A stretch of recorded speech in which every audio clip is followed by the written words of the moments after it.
Assalamualaikum warahmatullahi wabarakatuh. Selamat rahayu untuk kita semua.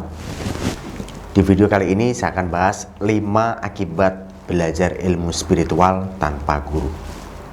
Dan sebelum saya bahas, silakan subscribe channel ini dan bunyikan lonceng. Insya Allah di channel ini saya akan terus berbagi, dan teman-teman di tim Asosiasi Reiki Indonesia akan berbagi manfaat meditasi Reiki Kundalini untuk kemajuan, kesehatan, kesuksesan, dan kebahagiaan hidup kita.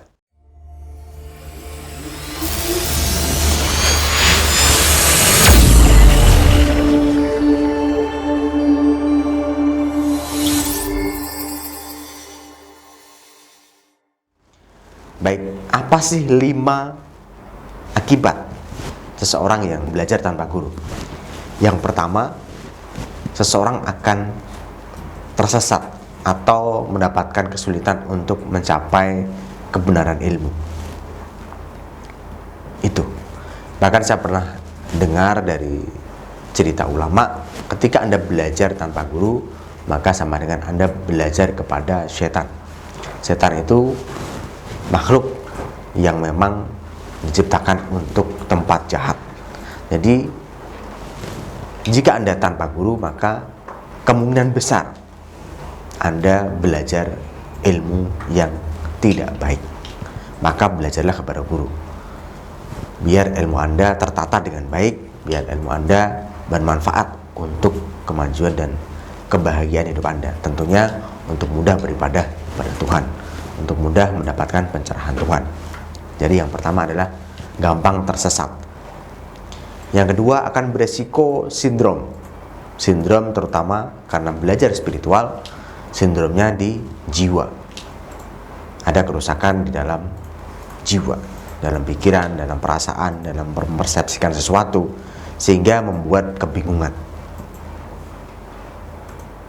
Oke? Kemudian yang ketiga adalah Anda sampainya lama, mahirnya lama, bahkan bisa jadi tidak mahir atau tidak mendapatkan manfaat dari apa yang Anda pelajari, dan Anda menjadi terombang-ambing oleh ide yang ada di pikiran Anda. Karena Anda merasa bisa sendiri, Anda bisa cari literatur sendiri, dan akhirnya literatur itu belum tentu benar kebenarannya.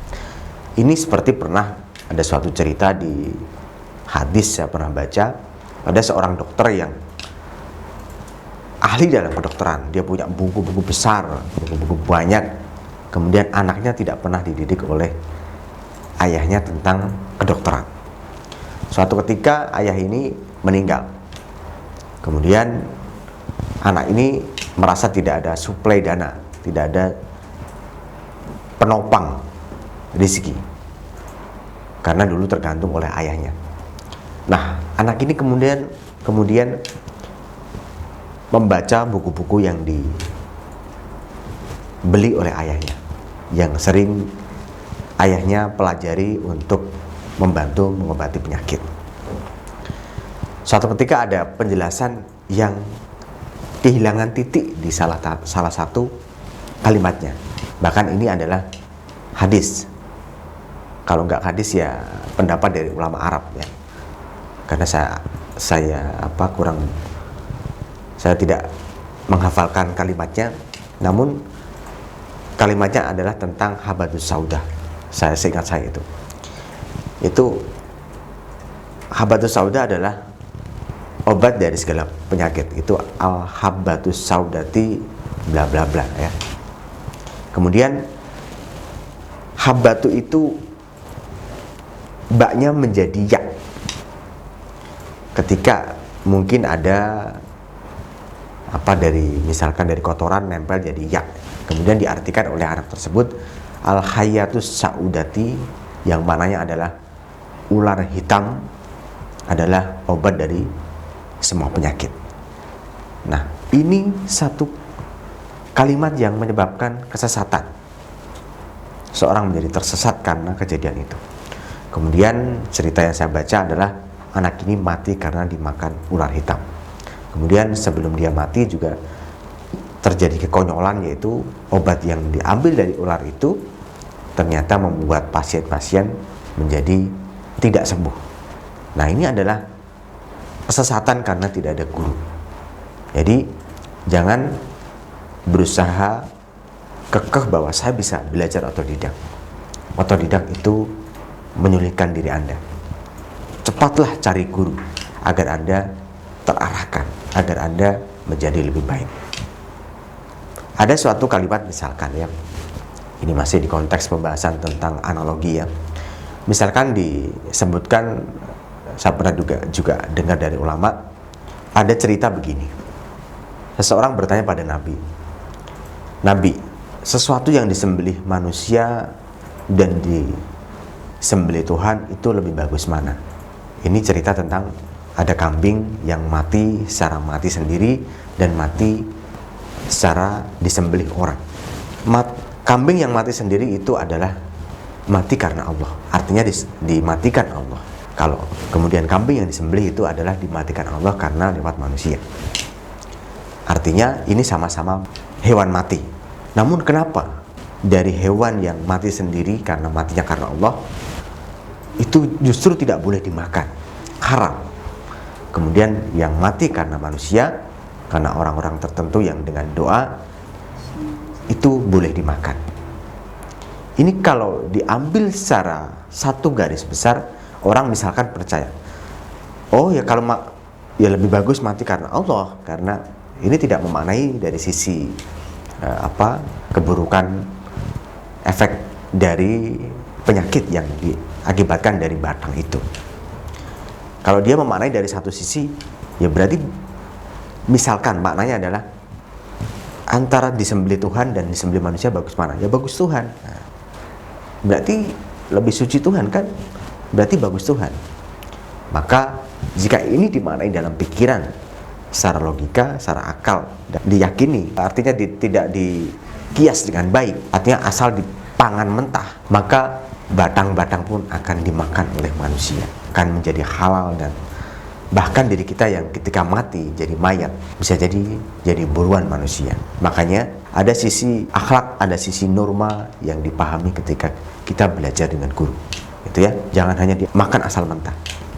Misalkan saya bilang, mungkin bukan saya saja, misalkan meditasi itu baik, meditasilah setiap hari. Anda ambil mentahnya aja. Anda tidak makan, Anda tidak minum, meditasi terus. Ya itu gak baik. Badan Anda kurus, jiwa Anda tenang namun badan Anda kurus. Maka kalau Anda belajar pada guru, ada sesuatu yang akan menjadi pelengkap. Tubuh butuh makan, jiwa butuh damai, butuh zikir. Maka belajarlah ke guru. Jika tanpa guru maka akan tersesat. Kemudian ada satu contoh lagi ya. Misalkan anak dikatakan, nak, yang penting kumangan. Nah, ini saya pernah dengar juga dari ulama. Kemudian anak ini menyimpulkan satu kata itu, oh yaitu hidup yang penting makan. Dia makan aja nggak pernah minum. Apa yang terjadi? Ya susah BAB kan.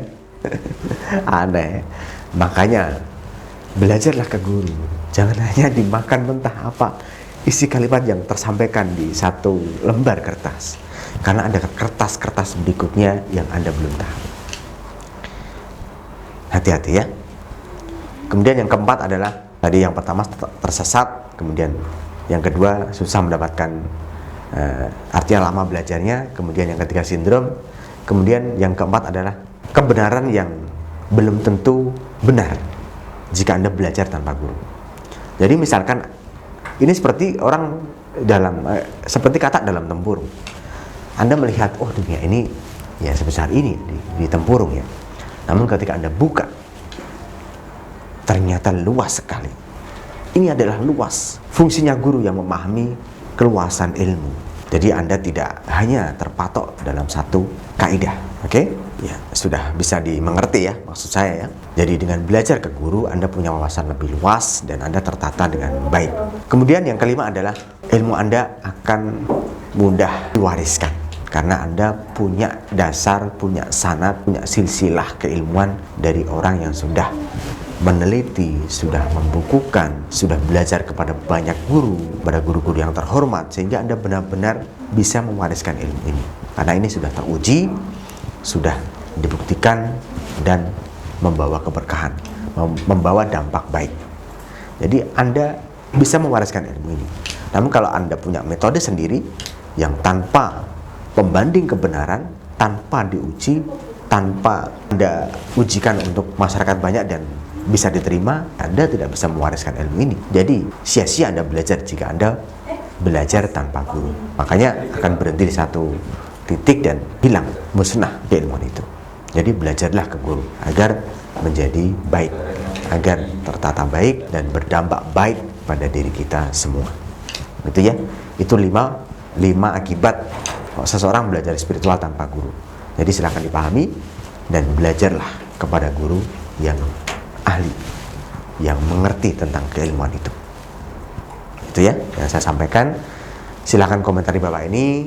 Jika ada pertanyaan, insya Allah nanti ada momen saya bertanya jawab, saya menjawab komentar-komentar di YouTube, dan Anda bisa mengulang kembali, memahami keilmuan Reiki Kundalini yang bisa membawa kemajuan dan kebahagiaan hidup kita. Terima kasih. Jangan lupa subscribe channel ini dan bunyikan lonceng. Dan wassalamualaikum warahmatullahi wabarakatuh.